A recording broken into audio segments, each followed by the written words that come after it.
Teman-teman, perkenalkan, nama saya Kristabel Alina Duma. Hari ini Abel akan bercerita tentang Liu dan Mawar Kuning. Dengarkan ceritanya ya. Di sebuah desa Solo, hiduplah seorang janda tua dan 3 orang anaknya, yaitu Katiu, Matio, dan Maliu.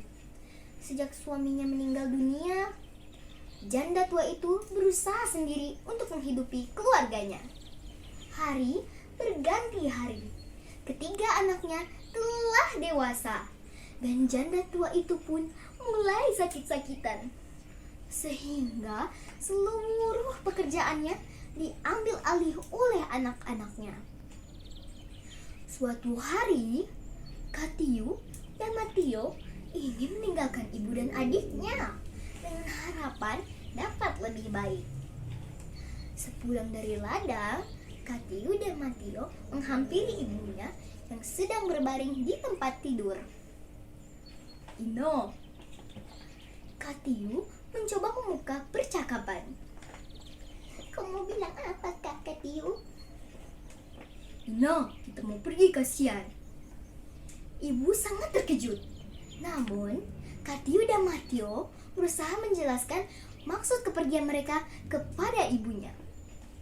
"Begini, Ina, kemarin saya dengar orang-orang kota dan bilang raja di keraton Buton sedang sakit parah.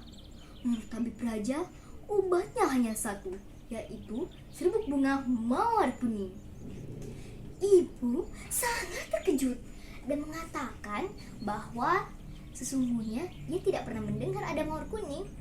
Namun, Katiu dan Matio berusaha menjelaskan bahwa justru karena itu Raja Buton membuat sayembara. "Barang siapa yang berani mempersembahkan mawar kuning, akan kunikahkan ia dengan putriku apabila ia seorang perjaka. Dan apabila ia seorang wanita, akan kujadikan ia sulirku." Sang ibu itu pun berusaha meyakinkan keinginan anaknya itu. "Jadi, kamu orang mau pergi mencari itu bunga? Biar belum tentu ada." Dengan tegas, Katiu dan Matio menjawab secara bergantian. "Kita mau berusaha mendapatkan itu bunga." "Biar nih, Liu yang tinggal di sini menjaga Ina."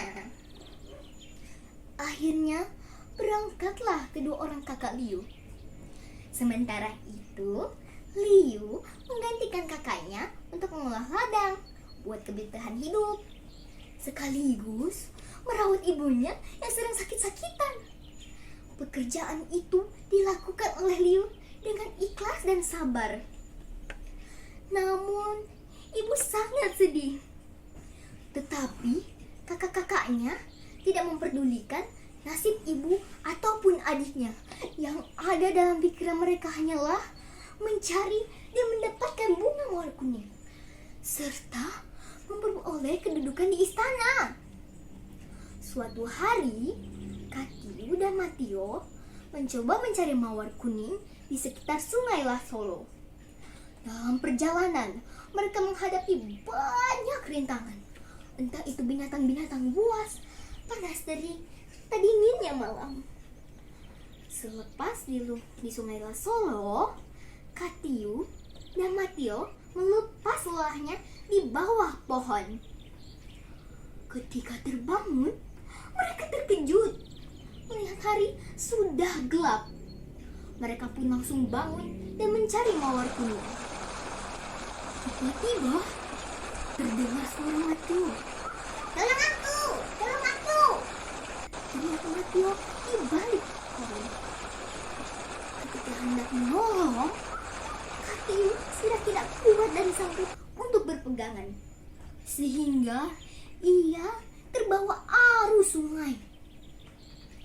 Hari berganti hari. Kabar tentang Katiu dan Matio sudah tidak terdengar lagi. Namun, sakit ibu Liu semakin parah. Namun, Liu, anak yang berhati mulia ini, selalu merawat ibunya dengan penuh kasih sayang. Apa ada kabar dari kakak-kakakmu, Nah? Seperti biasanya, ibu bertanya pada Liu yang sedang duduk di sampingnya. Belum, Ina. Pasti mereka akan cepat kembali, hibur Liu. Ibunya batuk-batuk sebentar, lalu memandangi wajah anaknya dengan penuh kasih sayang. Bibirnya yang kering mengeluarkan senyuman haru.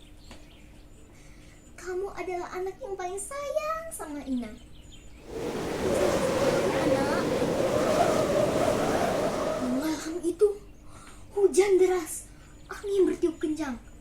Di pangkuan anaknya, janda tua itu menghembuskan nafas terakhirnya dengan mengucapkan 2 kalimat syahadat. Wajahnya berseri bagai tanpa dosa.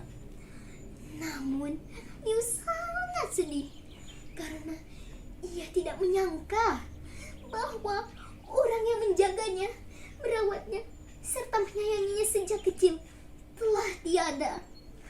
Air mata pun bercucuran tak tertahankan. Keesokan harinya, Ibu Liu dimakamkan tepat di samping makam ayahnya. Setiap hari, setelah selesai mengolah ladang, Liu pergi ke makam ibunya untuk berdoa. Suatu hari, Liu mendapatkan tumbuhan kecil di samping makam ibunya. Ternyata itu bunga mawar kuning. Liu mengamati tumbuhan itu secara seksama. Liu pun segera memetiknya, lalu membawanya ke istana keraton Buton. Liu pun menyerahkan bunga itu kepada tabib. Nah, sesuai dengan ramalan tabib, setelah meminum serbuk bunga mawar kuning, Raja Keraton Buton sembuh dari penyakitnya. Sesuai dengan janjinya, Raja Buton menikahkan Liu dengan putrinya. Akhirnya, Liu hidup bahagia di Keraton Buton. Selesai. Itu tadi